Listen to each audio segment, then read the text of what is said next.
কৃষ্ণ ভক্তদের পিকনিক। ইসকনের সদস্যরা বা কৃষ্ণ ভক্তরা যেভাবে পিকনিক করে তার ওই অপূর্ব দৃশ্য নিয়ে হাজির হয়েছে আজকে এই ভিডিওতে।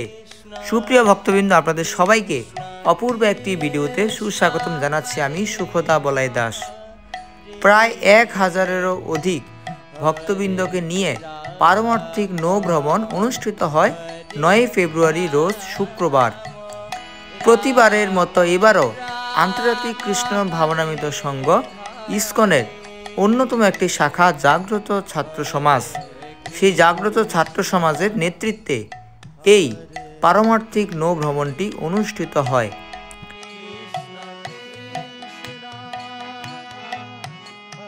এই পারমার্থিক নৌ ভ্রমণের যাত্রাপথ ছিল ঢাকার সদরঘাট থেকে মুন্সিগঞ্জ।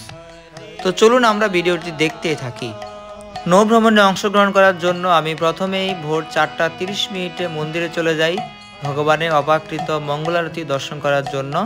ইসকন বাংলাদেশের সম্মানিত সাধারণ সম্পাদক শ্রীপাদ চারুচন্দ্র ব্রহ্মচারী প্রভু তিনি ভগবান উদ্দেশ্যে মঙ্গলারতি প্রদর্শন করছেন।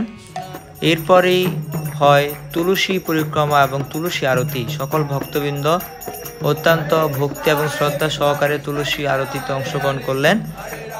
এরপরে আমরা চলে গেলাম আমাদের নৌ ভ্রমণ যে স্থান থেকে শুরু হবে সেই ঢাকার সদরঘাট, বুড়িগঙ্গা নদীর তীরেই এই সদরঘাটটি অবস্থিত।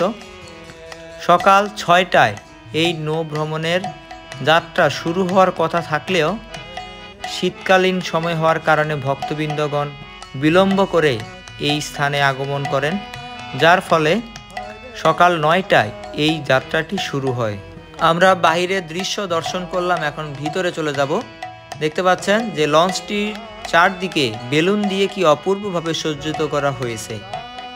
তো ভিতরে প্রবেশ করা মাত্রই আমরা ভগবান শ্রী গৌরনীতাকে দর্শন করতে পেলাম। শ্রী গৌরনীতায় ভগবান কি জয়। তো ভগবানকে দর্শন করে প্রণাম করার পর তারপর আমরা উপরের দিকে যাব। এই লঞ্চটি 3 তলা। তো আমরা আপনাদেরকে প্রথমেই এই লঞ্চটি দর্শন করাবো, তারপর আমরা এই পারমার্থিক নৌ ভ্রমণ কিভাবে পালন করেছি সকল কিছু আজ এই ভিডিওতে তুলে ধরতে চেষ্টা করব। তো শেষ পর্যন্ত অবশ্যই আপনারা সকলে আমাদের সাথেই থাকবেন। ভিডিওটি আপনাদের সকলেরই ভালো লাগবে। লঞ্চটিকে আমরা দর্শন করার পর এরপর চলে গেলাম সকালবেলায় মহাপ্রসাদ আস্বাদন করার জন্য। নিচতলায় গিয়ে দেখি বিশাল পাত্রের মধ্যে মহাপ্রসাদ রাখা হয়েছে।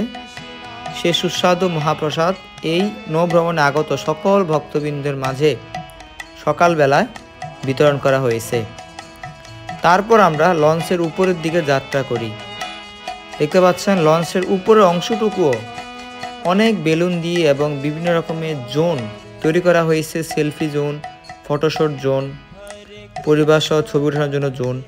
এই জোনের মধ্যে সবাই দাঁড়িয়ে তাদের এই নৌ ভ্রমণকে স্মৃতি করে রাখার জন্য বিভিন্ন দৃশ্যপট ধারণ করতে পারবেন। তো আমরা এখন লঞ্চের ছাদে চলে আসলাম। 3 তলা বেয়ে উপরে উঠে লঞ্চের ছাদে অবস্থান করে যে সকল অপূর্ব দৃশ্য দর্শন করছি সেগুলি আপনাদের সাথে তুলে না ধরলে বুঝতে পারবেন না যে কতটা অপূর্ব লাগছিল। দেখতে পাচ্ছেন যে নদীমাতা কত অপূর্ব। সাধারণত বাংলাদেশকে নদীমাতৃক দেশ বলা হয়ে থাকে, কেননা বাংলাদেশের চারদিকে ছড়িয়ে ছিটিয়ে আছে হাজার হাজার নদ নদী। তো আমরা বাইরের দৃশ্য দর্শন করার পর চলে আসলাম মূল অনুষ্ঠান পর্বে।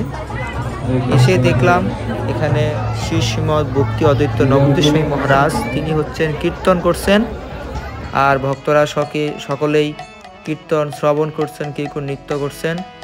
এখন আমরা যে স্থানে অবস্থান করছি সেটাই হচ্ছে প্রসাদের রান্নাঘর। এখানেই সকালবেলা, দুপুরবেলা এবং রাতের বেলার জন্য মহাপ্রসাদ রন্ধন করা হয়। তো এই পারমার্থিক নৌ ভ্রমণের অত্যন্ত গুরুত্বপূর্ণ একটি অংশ ছিল মহাপ্রসাদ আস্বাদন। তো আমরা সকালবেলা মহাপ্রসাদ আস্বাদন করে রান্নাঘর দর্শন করে চলে গেলাম মূল অনুষ্ঠান পর্বে, যেখানে মঞ্চে প্রোগ্রাম অনুষ্ঠিত হচ্ছে। গিয়ে দেখি অনেক নৃত্য কীর্তন হচ্ছে। সকলে 2 বাহু তুলে মনের আনন্দে ভগবানের অপাকৃত হরে কৃষ্ণ মহামন্ত্র শব্দ তরঙ্গের মাধ্যমে নৃত্য করছেন, কীর্তন করছেন। আমিও কিছুক্ষণ ভিডিও করার পর এই নৃত্য কীর্তনে অংশগ্রহণ করি। সাধারণত আমরা সচরাচর বাহিরের যেরকম পিকনিক বা বনভোজন দেখতে পাই, কৃষ্ণ ভক্তদের বনভোজনটি সম্পূর্ণ বিপরীত। আমরা মন্দিরে যেমন নৃত্য করি, কীর্তন করি, মহাপ্রসাদ আস্বাদন করি, ভগবানকে দর্শন করি, সাধু সঙ্গ করি, ভক্ত সঙ্গ করি, তেমনি কৃষ্ণ ভক্তদের পিকনিকগুলিও ওই রকম, বলা চলে বৃন্দাবনে পরিণত হয়। কেননা শাস্ত্রে বলা হয়েছে যে যেখানে হরি গুণগান, যেখানে হরি নাম হয়, ভক্ত সঙ্গ হয়, সেটাই মধুর বৃন্দাবনে পরিণত হয়।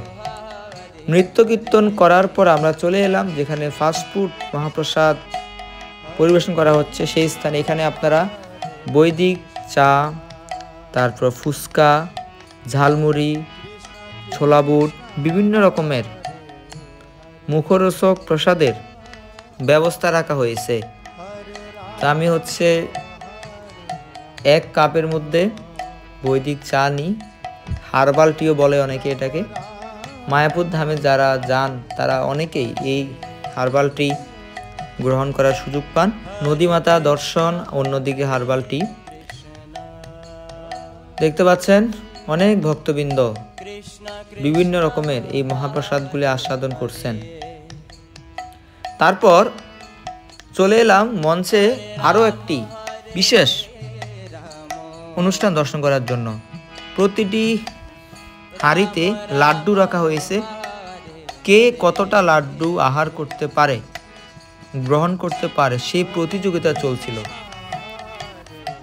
5 জন এই প্রতিযোগিতা অংশগ্রহণ করে। কার আগে কে খাবে দেখতে পাচ্ছেন। আমরা দেখি এই যুদ্ধে কে জয়লাভ করে। তো আমরা এক এক করে পেয়ে গেলাম। এই হচ্ছে দ্বিতীয় স্থান লাভ করে, আর শেষের দিকে যে রয়েছে সে হচ্ছে প্রথম স্থান লাভ করে। সে খেতে খেতে গলা আটকে যাওয়ার মতো অবস্থা ছিল, এজন্য জল খেয়ে সে তার গলাটিকে নির্মূল করে নিচ্ছে। তো আমরা এই দৃশ্যটি দেখার পর চলে গেলাম মহাপ্রসাদ বিতরণের দৃশ্যে, অর্থাৎ দুপুরবেলা এই পারমার্থিক নৌভ্রমণে অংশগ্রহণকারী সকল ভক্তবৃন্দের মাঝে এখন সুস্বাদু মহাপ্রসাদ বিতরণ করা হচ্ছে।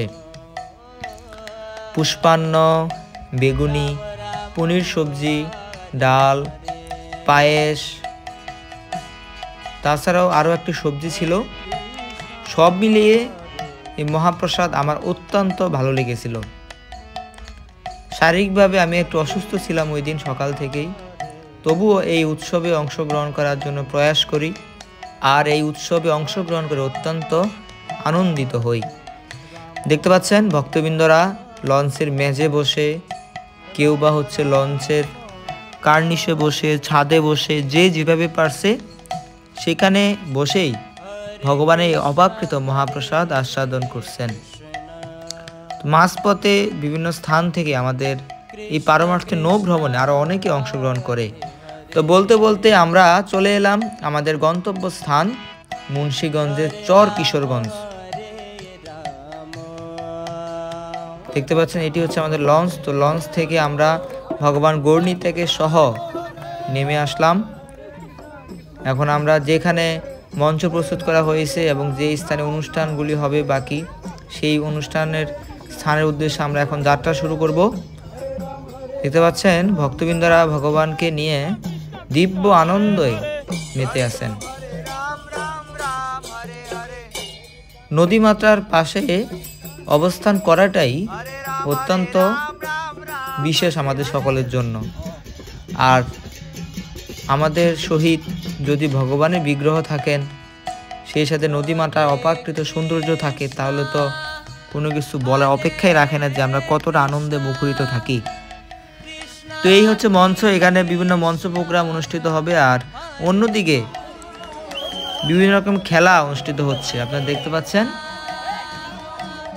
বাঁশ দিয়ে যে খেলাটি হচ্ছে, খেলাটি ছিল এরকম যে সকলে একজন আরেকজনের হাতে বাঁশটিকে ট্রান্সফার করে দিবে। যে যথাসময়ে বাঁশটিকে ধরতে পারবে না সেই হচ্ছে এই গেমে বা এই খেলায় ফেইল্ড বা ব্যর্থ হয়। তো তো এক এক করে সবাই পড়ে যেতে যেতে পরিশেষে 2 জন অবশিষ্ট থাকে। 2 জনের মধ্যে একজন এখানে প্রথম হয় আর দ্বিতীয় জন সেকেন্ড এবং যিনি তৃতীয় স্থান লাভ করে সকলের মাঝেই পুরস্কার বিতরণ করা হয়। অন্যদিকে মায়েরা একটি খেলা মেতে উঠেছে, সেটি হচ্ছে একজন আরেকজনের কোলে বা একজন আরেকজনের কাছে বলটিকে ট্রান্সফার করে দিবে। মায়েদের পাশাপাশি আমাদের ছোট্ট ছোট্ট বাচ্চারা তারাও একজন আরেকজনের কাছে বলটিকে দিয়ে দেওয়ার মাধ্যমে এই খেলায় অংশগ্রহণ করেছে। এরপর পরে যে উৎসবটি আমাদের সামনে হাজির হয়, আপনারা অনেকেই এই উৎসবের সাথে পরিচিত, হাড়ি ভাঙা উৎসব।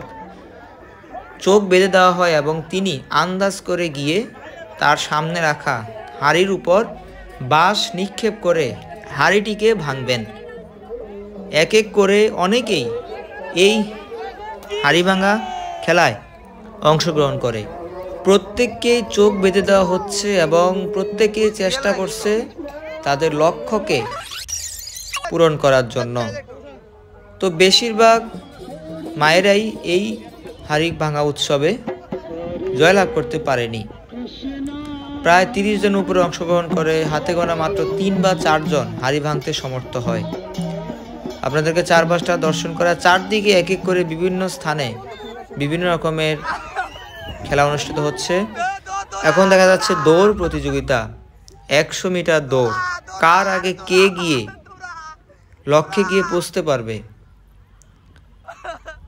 এই খেলার পরপরই যেটি হয় দড়ি টানা উৎসব। একদিকে মায়েরা, একদিকে প্রভুরা, 2 দিকে 2 পক্ষ দড়ি টেনে কে জয়লাভ করবে সেই দৃশ্য আপনারা এখন দেখতে পাচ্ছেন। তো সুপ্রিয় ভক্তবৃন্দ, আশা করি ভিডিওটি আপনাদের সকলে ভালো লেগেছে।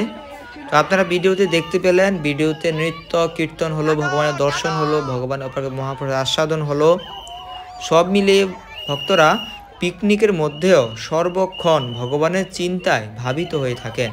তো দেখা হবে নতুন আরও একটি ভিডিওতে। হরে কৃষ্ণ।